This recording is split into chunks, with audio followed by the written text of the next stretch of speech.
There are expats here in Thailand that seemingly moan and groan about everything, but there are those that stand out, that are inspirational and have a zest for life.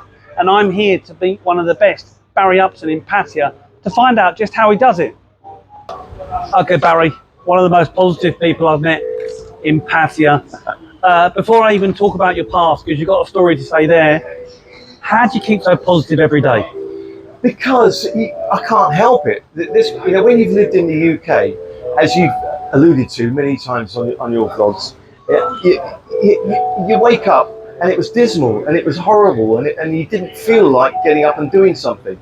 Here is a completely different kettle of fish. You wake up, it's warm, it's sunshine, and I just remind myself of all the great things that I've got here, and then the rest of the day just sorts itself out because you just feel like I'm in a positive mood the whole day. So you've just said you remind yourself. This is why other expats get it wrong. Why do I see, you being super positive and yet other people, the glass half full, the glass is half full and it's doom and gloom, living in what I think is paradise. Listen, you have an option all the time. Every day you have an option. You can either be miserable, you can go and have a beer and sit in a bar, and I've never been like that.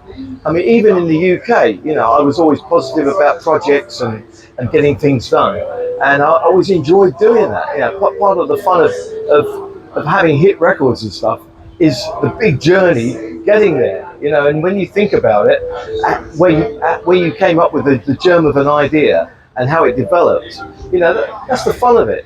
So I've never lost that, and I've still got that here. But here, you've got the added thing of, I wake up early, same as you do. I go to bed early. I love the mornings. Love to go for a morning walk down John Tien, get that sea air, and I get a lot of ideas. When you're walking along, as you probably well know, you get a lot of ideas and inspiration comes, and then it's up to you how you put that into operation. Yeah. So it sounds like to me you always have projects and goals which keeps you inspired. Is that the secret to being happy and positive? I think so. In my case, I've always got more projects than I've got time for. The Beatles song 8 days a week. I wish we had that. Yeah. Maybe we go there because it might be the foundation for why you've maintained this zest for life. Tell us a little bit about the success you had back in the UK. Okay, well, when I first turned professional, which was 1975, I was working at Vauxhall Motors. I was a Vauxhall Motors apprentice, and I made a deal with my father that I would finish the apprenticeship before turning professional, and then, not doing a proper job, like they would say, But that turned into me getting more and more interested in music, doing music all the time, and then starting to write music. And then my first record deal was with a band, and the others were all writing songs, but the single that came out were both my songs. The A and the B side were both my. So I suddenly realised songwriting. I think I might have a talent for songwriting. So I developed it, and then the guy that ran that record company used to let me use his studio, which was a big major studio in Marble Arch in London. And in the next studio was always The Who, Kate Bush, the Hollies, and one day it was Brotherhood of Man. And I walked in there to say hello to them, right? And they looked at me, and unbeknown to me, there was a guy that wanted to leave, and I fitted the bill. So what I'm saying about opportunity and serendipity, which is the title of my last single, by the way, just thought I'd plug that. Yeah. When opportunity strikes like that, it's how you deal with it, whether you go for it. And I went for it, hook, line, and sinker. I just went 100% into it. Brotherhood of Man wasn't one of my favourite bands at the time, but when I remember telling my mother, and she went, I love them, they're my favourite group. Yeah. So I thought, a big name. I've got to do this. And they had 3 number ones, and I went from kind of like there to there in the music business. And it didn't stop there, because then I'm in top studios working with top engineers, top songwriters, and you just learn. It's like the university of songwriting. And so that developed more and more. Eventually, I did a lot more production in the late 80s, and in the 90s I went to Nashville a lot because of to even improve my songwriting even more, even though I had hit records by then. And Simon Cowell bought me a studio, which was a very nice thing. He said, you need to have your own studio at home. And he was right. And I had a hit record through him within a year. So all these things, every time an opportunity, is shown to you, it's how you take it. Yes. And then of course that developed into, I was doing line dancing, country line dancing music, which people laughed at, but then I put Steps together, which was a kind of line dancing group. I wrote 5, 6, 7, 8, became a worldwide hit. Yeah. They weren't laughing then. Yeah, still now that song It's gets played. still a party standard. It's still earning me royalties. Well, look, so you've had all this success and energy. Is that where some people have got it wrong when they come over here to retire? Maybe they come over here unhappy in the first place, or their house wasn't in order. Why do you keep happy and other people don't? What is the answer?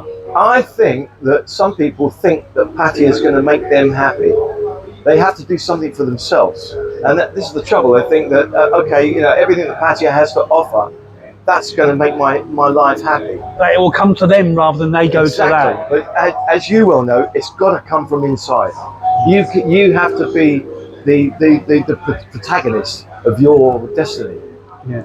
Would you be as happy if you were somewhere else outside of Thailand? I probably would be. I mean, when I very first thought about leaving the UK, I was looking at Dubai because I'd done a lot of gigs in Dubai, and I knew quite a few people there.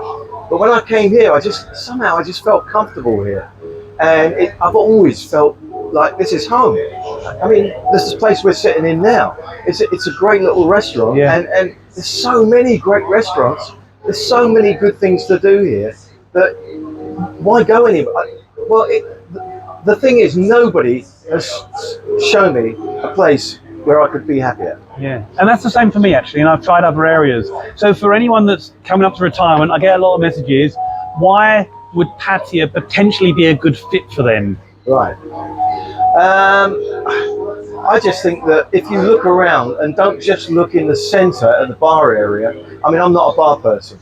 I never was back in the UK. I was never big on going to pubs and stuff. So when I came here, I didn't get trapped into that bar thing. I know you did for a while. I managed to escape intact.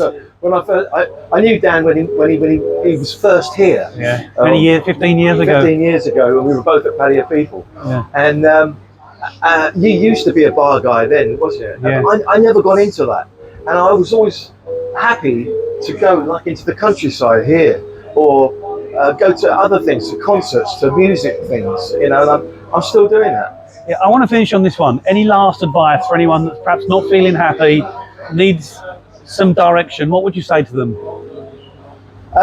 Look around a bit more. Open your eyes. Don't be so narrow-minded. There's a big world around Pattaya, and Thailand in general. But Pattaya especially, if you go outside, travel outside of Pattaya, you're going to find things that are going to entertain you and you're going to enjoy. I know you love Koh Chang. Yeah. You know, I love Koh Samet. I love going to Bangkok for a couple of days, you know? So near as well. Well, that's it. There's so much to do. So the thing is, if you say, anyone who ever tells me, oh, I'm finding Pattaya a bit boring now, I said, well, that's because you're boring. Yeah, I agree. You're a boring person. You can't get bored in Pattaya. Exactly. So the thing is with Pattaya, just open your eyes, look around, and just broaden your horizons. So I think that's the big thing. Yeah. And I've got a motto for Pattaya: there's never a dull moment. Yeah. All right, in my life, there is never a dull moment. I can guarantee you. I agree. The city of diversity. Barry Upton, thank you very much. Cheers, Dan.